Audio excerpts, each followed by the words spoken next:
In early April 1944, Hill 593 emerged as a crucial battleground in the rugged Italian countryside. This is the story of the men who fought fiercely and sacrificed their lives for control of this strategic point.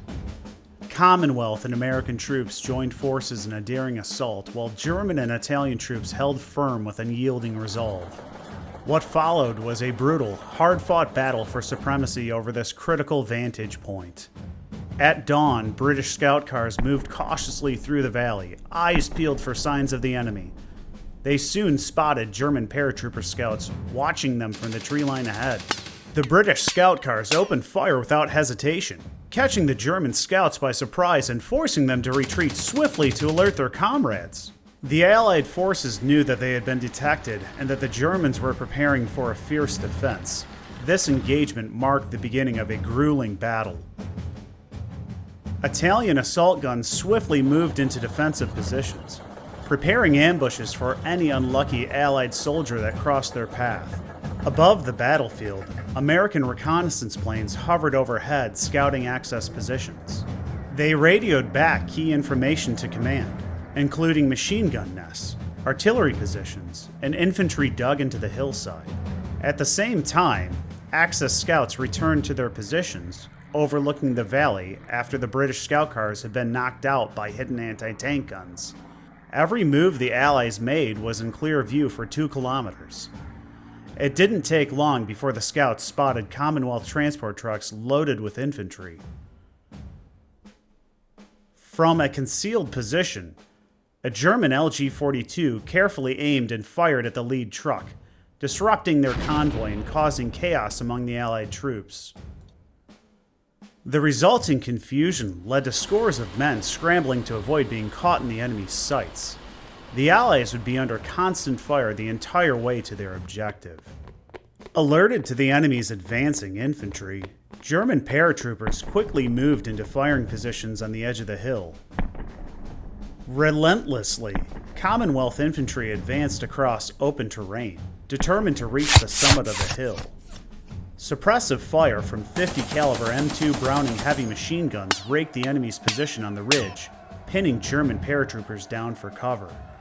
Seizing the opportunity, Commonwealth troops bravely climbed up the hill, fully exposed to enemy fire. Upon reaching the crest of the hill, from hidden positions, German and Italian defenders unleashed merciless machine gun fire. Mortars rained down from the sky, forcing the advancing infantry to take cover wherever they could among the Iraqi outcrops of the hillside. The ferocity of the fire was so intense that the Allies were compelled to retreat back down the hill to a nearby hamlet. As they withdrew, German snipers methodically picked off Allied soldiers from the ridge above, increasing the toll of the retreat. This engagement was just a taste of what the rest of the day had in store as the Allies attempted to gain control over Hill 593. Despite the retreat, the Allies still had enough men to regroup and try again. The battle was far from over. American half-tracks rolled into the valley below, their engines roaring as they sped towards the base of the hill. The arrival of Americans brought renewed hope to the battered and wounded men. Equipped with heavy firepower and artillery support, the Americans were determined to push the attack. However, just as the first wave of half-tracks approached the front line, disaster struck. Tucked away in a tree line at the hilltop, an Italian Sevemente 7518 opened fire. The mobile assault gun unleashed a barrage of shells at the advancing half-tracks, causing the Americans to sustain heavy losses. Several half-tracks and transport trucks were knocked out of commission, their burning wreckage littering the valley floor. Despite their losses, the Americans pressed forward with grit and determination. Closing in on the enemy, they began their final push towards the summit of Hill 593. No sooner had they reached the forest-covered ridge they had fought so hard for than they came under fire once again. An Italian Autoblinda 41 armored car emerged from a distant tree line. The armored car's machine gun and autocannon barked with rhythmic thuds. The Americans dove to the ground as 20mm high explosive shells detonated all around them. 81mm mortar fire rained down in the area with such ferocity that the men were wounded by trees splintered from the blasts. Pinned down with no reinforcements in sight, the situation appeared hopeless to the remaining survivors. Gaining awareness of the situation, Allied command acted swiftly to maintain control of the foothold they had gained. Commonwealth artillery batteries positioned kilometers away opened up on the German positions. In the valley below the carnage, a squadron of American cavalry tanks was sent forward in the hopes of breaking through the Germans' left flank. The tanks made it several kilometers through the open fields, advancing fearlessly despite heavy artillery bombardment. As they closed onto the front line, flashes appeared in the distance and rounds began to ricochet off the tanks. The enemy anti-tank fire was so intense that the squadron was forced to retreat back through the open plain. If the Allies were determined to take Hill 593 before the end of the day, they needed a new strategy. Back at the Axis front line, positions were being reinforced with men and equipment. Flak 38 20mm anti-aircraft guns were moved forward by Kerbal wagons to defend against enemy aircraft. A second wave of American soldiers and armored vehicles, including M10 tank destroyers and Shermans, moved forward in preparation to attack the Axis right flank. It was impossible for the men aboard the transport trucks not to fear the moments ahead. Visions of machine gun fire spilling their guts, artillery shells blowing off limbs, and comrades reaching out in agony swept through their minds. Despite this, they knew the capture of Hill 593 was critical for the Allies' campaign to obtain Rome. Anti-aircraft guns turned their barrels toward the circling buzzard-like reconnaissance planes and lit up the sky. Black puffs of exploding shells filled the air, damaging American reconnaissance planes and forcing them to return to their base for repair. Seemingly undeterred by this new threat, the RAF continued to send in their fighter bombers to strike enemy positions in the valley below. Massive explosions rocked the earth as men were vaporized by high explosive blasts. On the ground, the Allies' new combined arms approach was working.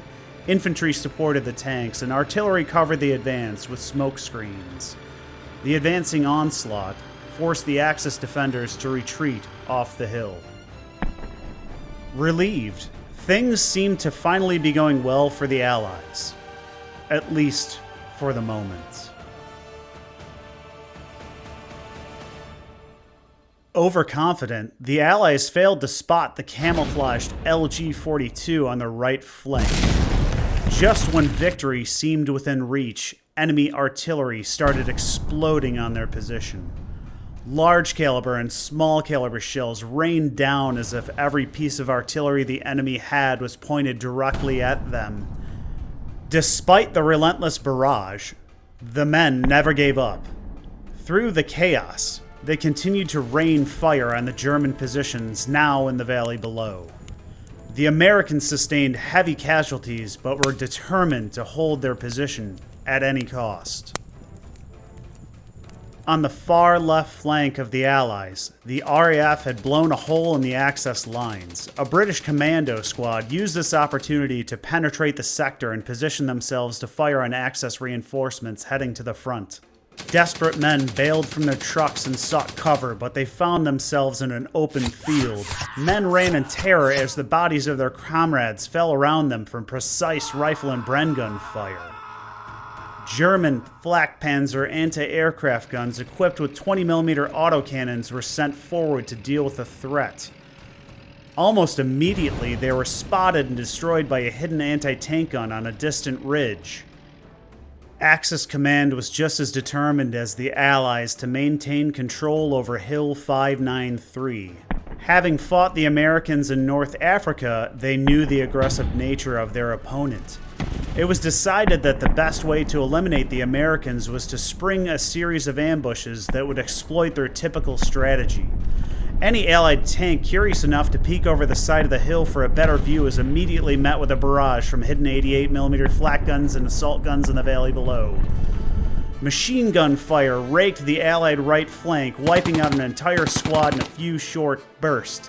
This prepared the way for a nasty surprise. While the Allies focused on maintaining control of the front line, German paratroopers moved equipment into their new open position. Wheeling forward 88mm rocket launchers, they simultaneously fired from cover, knocking out several Sherman tanks on the top of the hill. Remaining Sherman sprayed machine gun fire across the forest in front of them in an attempt to stop their attackers. Once again, the Allies were thrown into disarray by the German and Italian defenders. Burnt-out vehicles littered the valley, but the remaining assault guns continued to pound the front line and destroy any enemy vehicle unlucky enough to be caught in their sights. The screams of wounded men echoed across the battlefield, with both sides determined to maintain control over the hill they had fought so hard for. It wasn't long before a squad of infantry was sent to eliminate the rocket launchers on the Allies' right flank. Facing little resistance, the Allies easily regained control of the forested sector where the fire had come from. But a German Panzer II light reconnaissance tank noticed their movement and reported it back to command. What seemed like moments later, German rocket batteries fired on the Allies' position, forcing another retreat from their hard-fought ground. The earth shook with each explosion, coming in endless waves. An orderly retreat was lost in the chaos.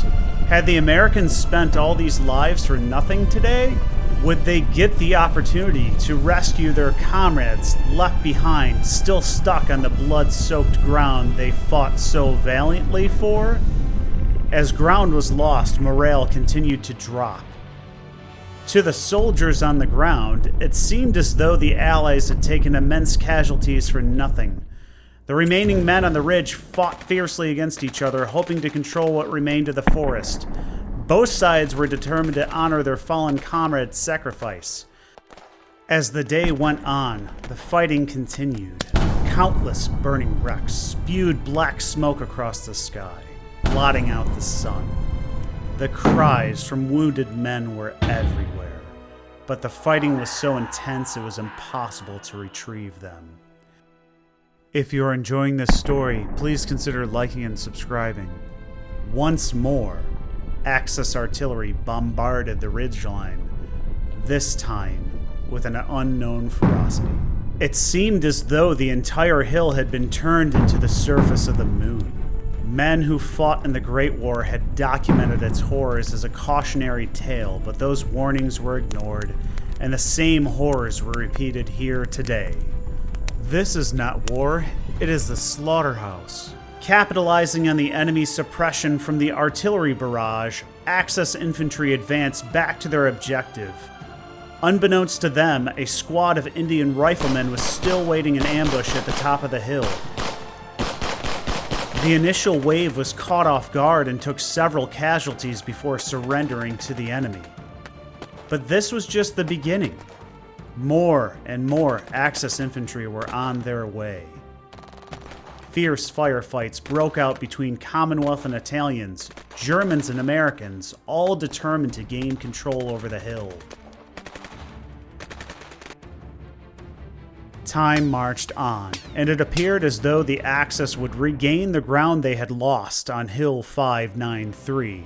As the Allies' lines broke and their chaos of battle approached, men scattered in every direction, boots pounded against the hard earth. Desperation echoed in every frantic step. The roar of distant gunfire and the rumble of tanks seemed to chase them like a storm. Their hurried breaths were the only rhythm in the disarray. Fear driving them beyond exhaustion, with the horizon offering no comfort, only the promise of escape. Rolling up the hill behind the advancing infantry, Italian assault guns regained their positions on the hilltop and opened fire on the remaining Allies in sight of their guns. One by one, the tanks fell in thunderous demise, their iron shells crumbling under the relentless assault. German sniper teams were now back in positions to once again fire at their enemy. Appearing like ants from above, the Axis continued their advance on the enemy. More and more reinforcements continued to pour onto the front lines. A line of Stug 3 assault guns rolled forward through a nearby village, their tracks grinding against the earth, loaded with steel and resolve, bound for the front where the battle still raged. Fierce tank battles mixed with artillery explosions continued on the hilltop. Allied command was beginning to run out of vehicles, and the men's morale was in an abysmal state. Meanwhile, the success of the counterassault from the Axis had invigorated their men. It seemed, for now, that they had no intention of surrendering an inch of ground. Their defense was rooted like the very earth beneath them. But battles are fickle things. While today they stood firm, tomorrow's dawn could bring a different story. One where resolve falters and even the strongest lines bend.